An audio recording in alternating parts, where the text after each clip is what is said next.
Welcome back, everyone. Unfortunately, this isn't as much of an unboxing as it is just a first look at a couple of things.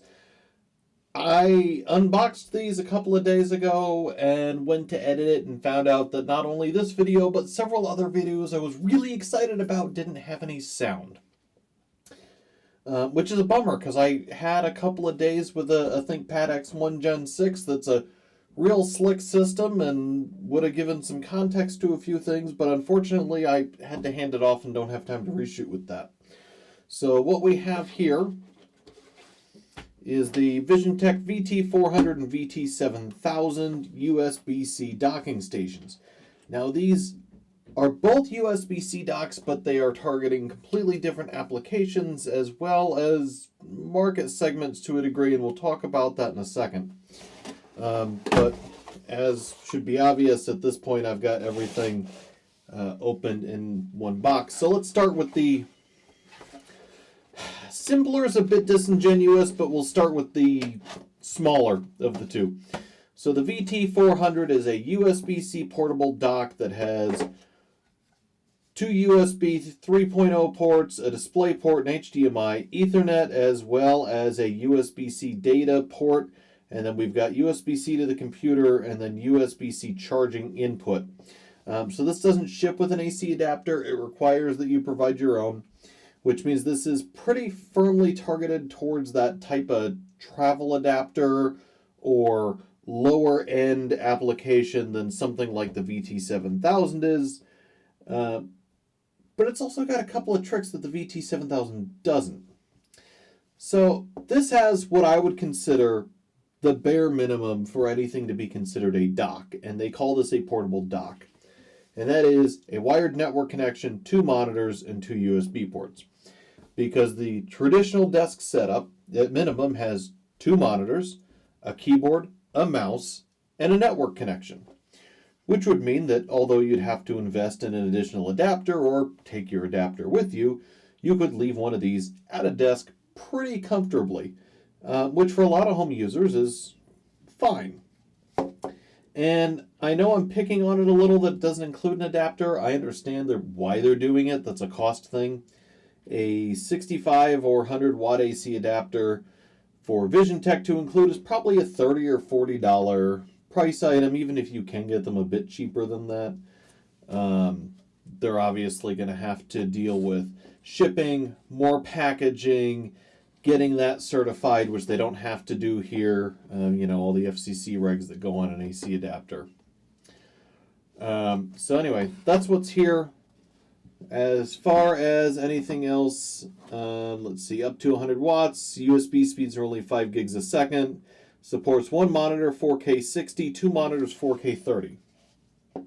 So why is that? Well, DisplayPort supports multi-stream.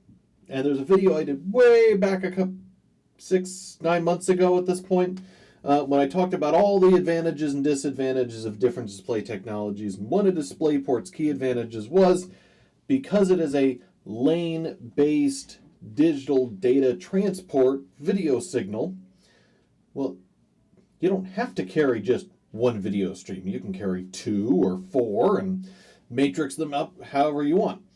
So it'll handle two 1080 or 2560 by 1440 displays at 60 Hz just fine, but because this is DisplayPort 1.4, when we get to 4K, you can have one 60 Hz display or two 30 Hz displays. It also means that it doesn't work on Macs.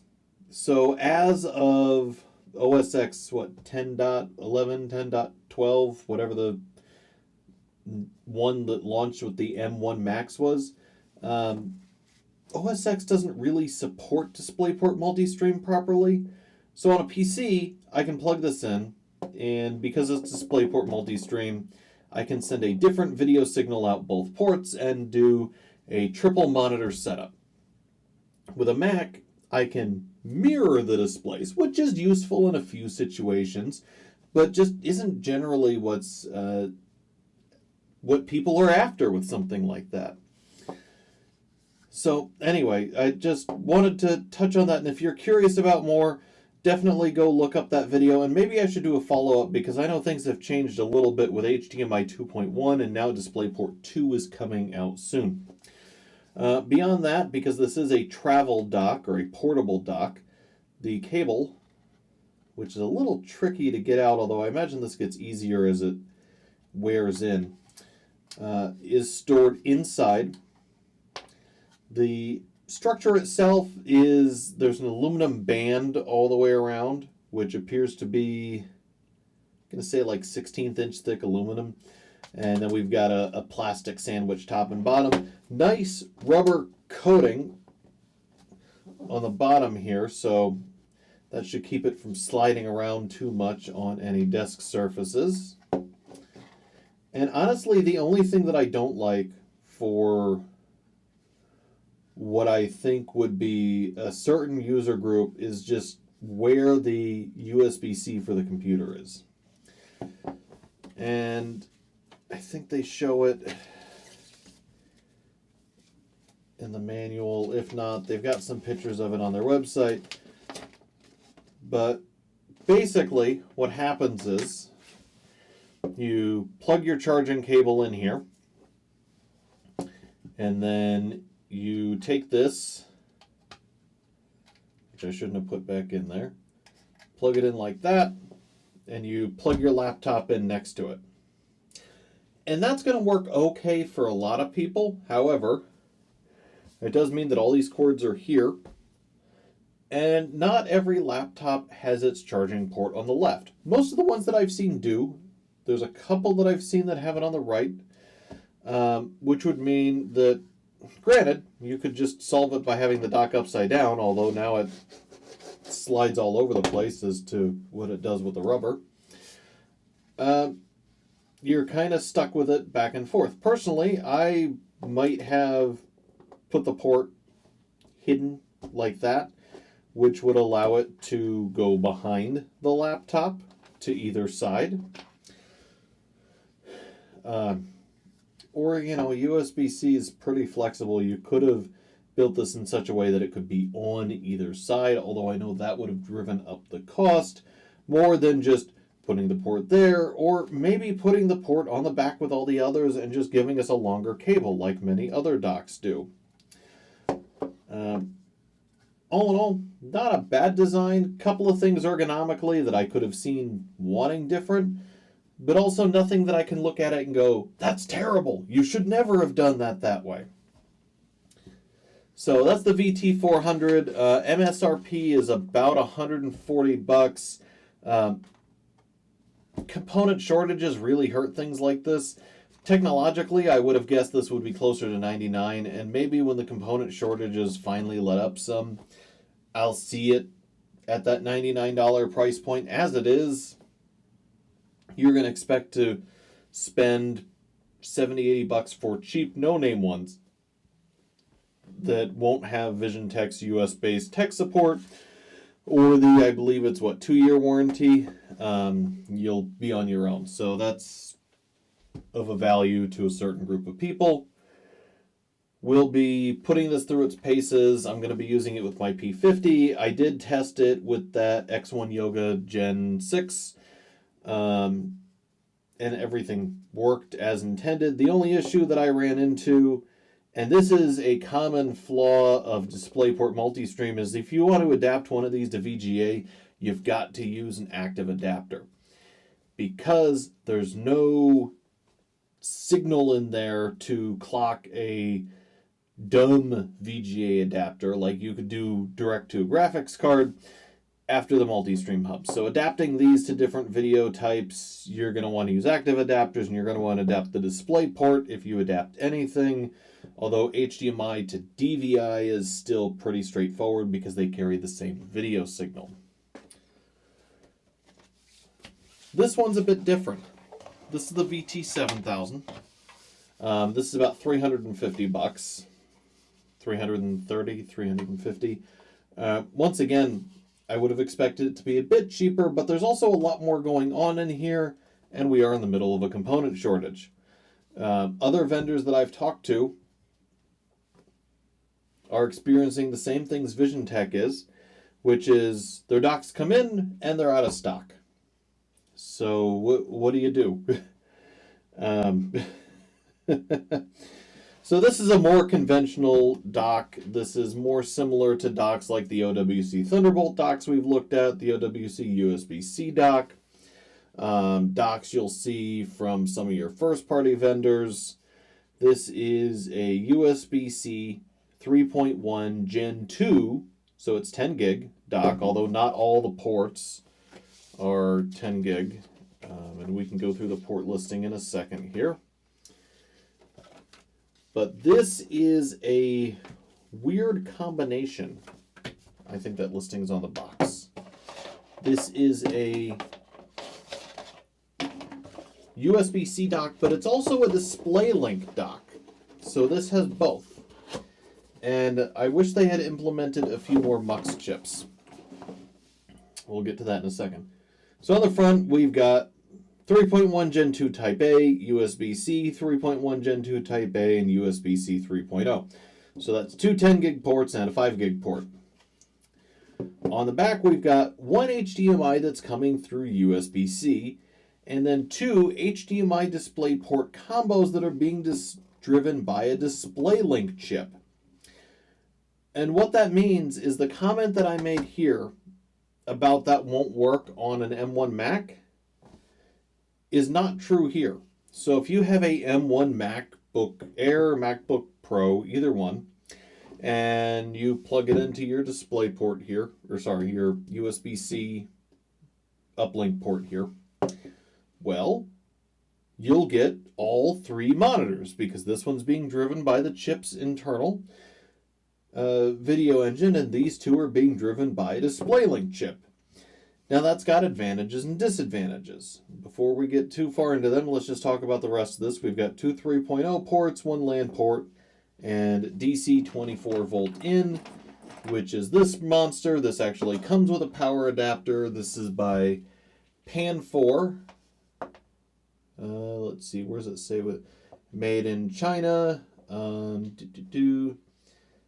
100 to 240 volt, 50 to 60 hertz, 2.5 amps, output 24 volt, 4.51 amps, and the weirdest power rating I've ever seen, 129.84 watts. Yeah, I don't get it.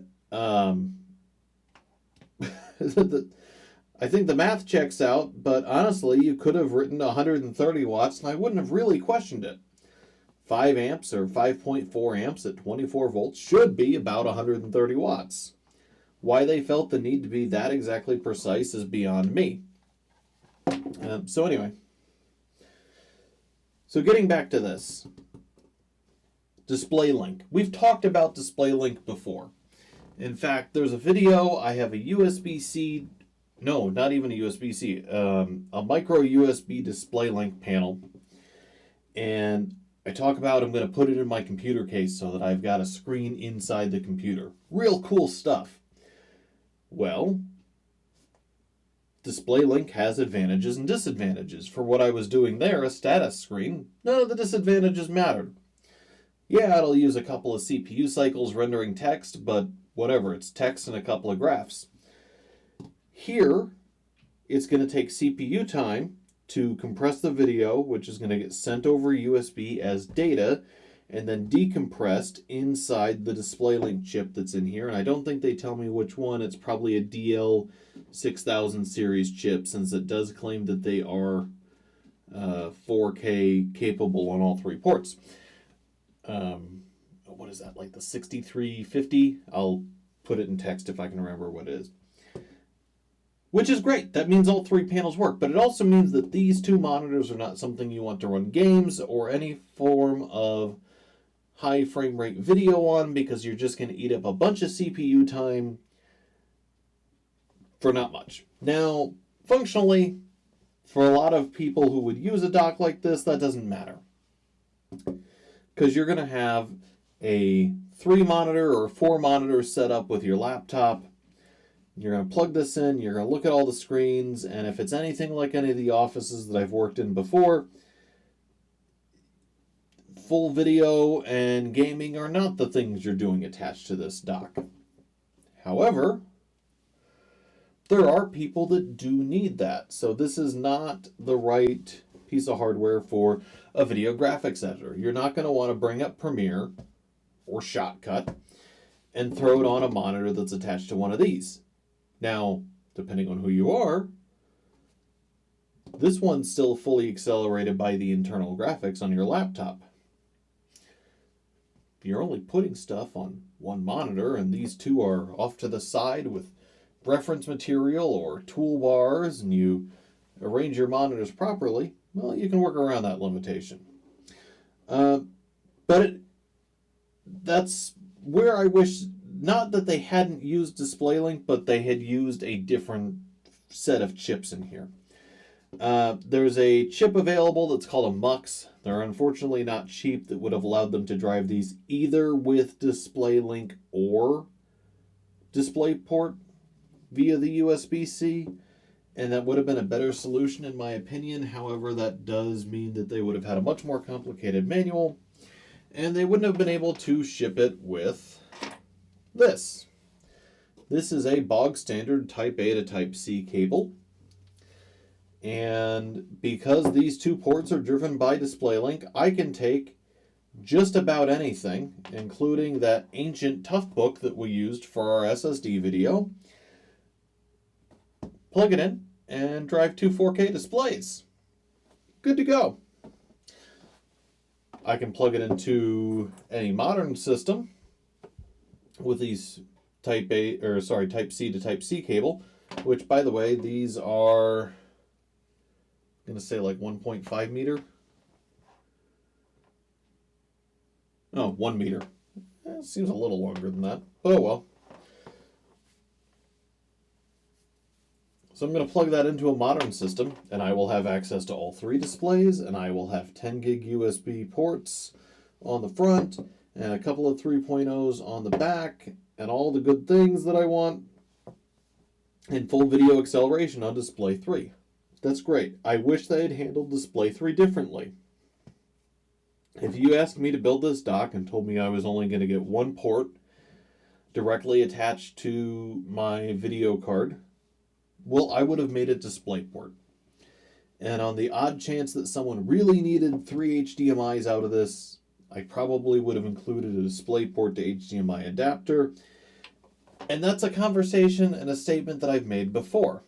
In fact, OWC, who made a dock that came in mini DisplayPort or HDMI, I said I wouldn't bother making the HDMI. I would just include a mini DisplayPort to HDMI adapter.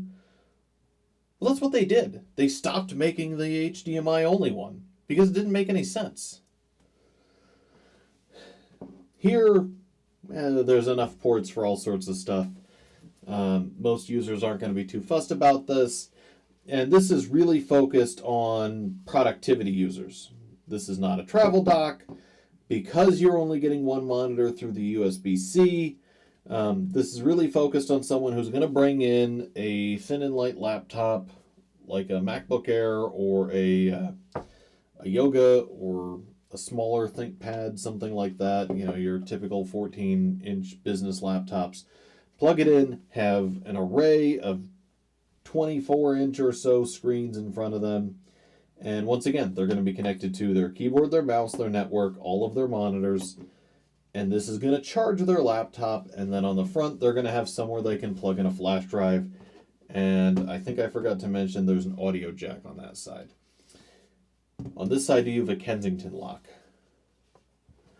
I understand why they have to include the Kensington lock. Functionally, I don't get it. I've seen people cut through Kensington lock cables with a Swiss Army knife. So I don't think there's a ton of value in them, but businesses want them because they feel better.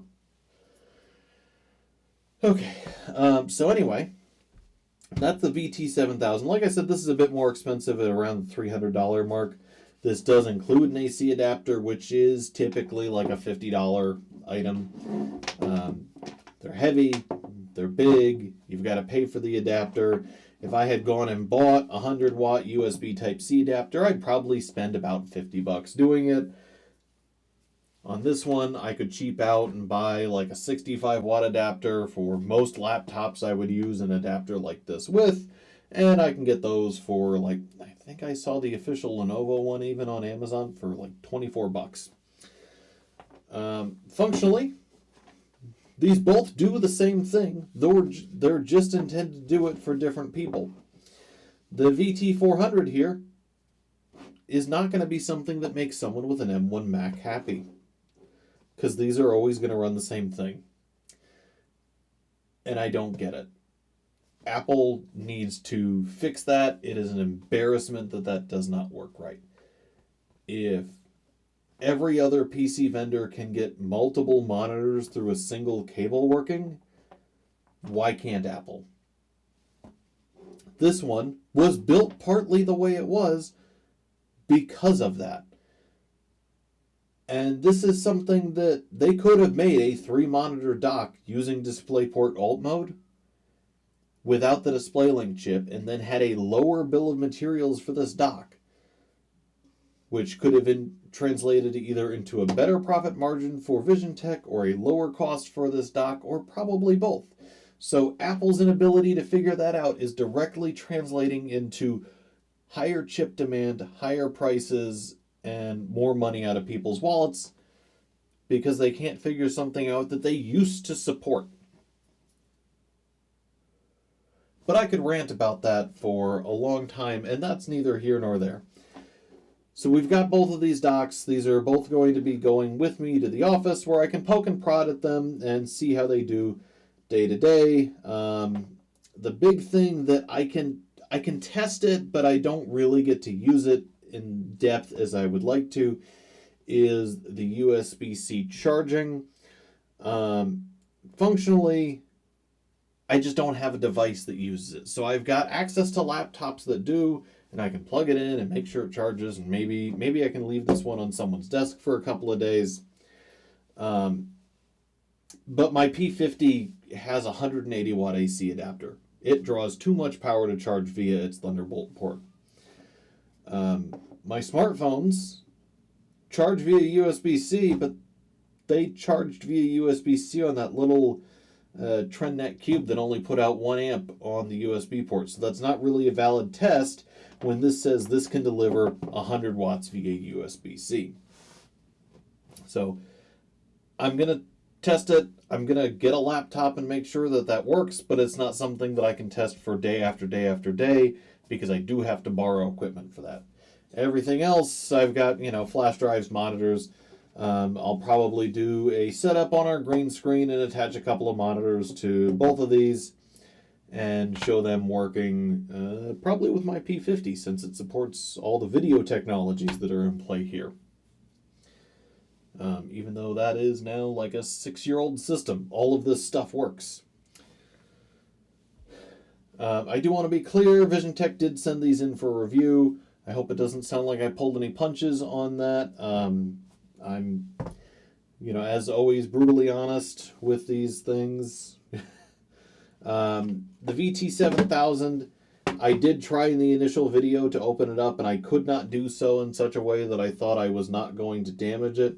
So if these pads on the bottom look a little bit misaligned, that's my doing, peeling them off, trying to unscrew things. It does have pads that stop it from sliding around fairly well.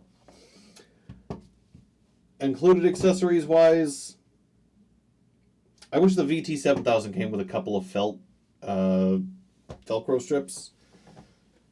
Either some of the fancier ones or just a couple of sections of, rolled hook and loop like I use for cable management here.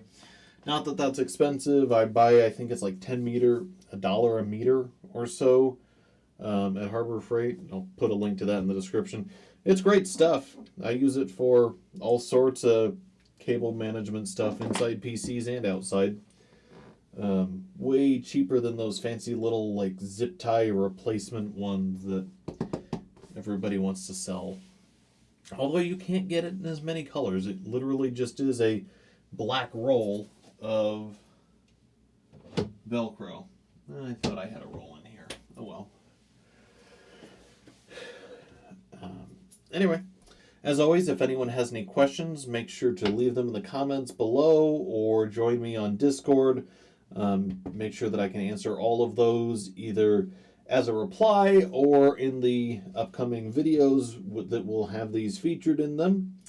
I would like to thank Electrix for providing our opening and closing themes. And finally, thank you for watching.